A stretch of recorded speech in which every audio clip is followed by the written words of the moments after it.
quebradas. Vale lembrar que a pena para quem destrói patrimônio público é de 1 a 6 meses de detenção ou multa. O Ramos Esporte fica por aqui. Não esqueçam que depois da novela Salve Jorge tem transmissão ao vivo com exclusividade. A tela da Rede Bahia, Miss Vitória, direto de Cuiabá. Beijo, boa tarde, tchau, tchau.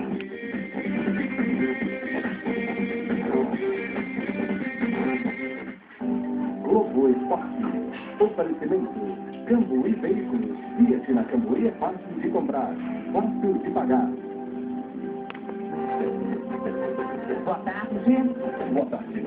2 assassinatos e os 2 por motivos banais. Em São Paulo, um ladrão atira num jovem de 19 anos para roubar um celular. E em Brasília, um ex-lutador é suspeito de matar o vizinho que reclamou do consumo de drogas na porta de casa. Um caminhão tomba numa rodovia e a carga de micro-ondas é saqueada. A polícia faz um cerco na estrada e prende os passageiros de um ônibus e o motorista do prefeito de uma cidade de Goiás. Um comerciante instala um radar falso no estado do Paraná e consegue reduzir em 30% os acidentes. Mas até os radares falsos são alvos dos vândalos. Em menos de um ano, 4 foram roubados ou quebrados por motoristas. O Japão coloca soldados de prontidão à espera de um possível ataque da Coreia do Norte. Aqui no Brasil, a Polícia Rodoviária Federal identifica quase 1.800 pontos de exploração sexual de crianças e adolescentes nas estradas.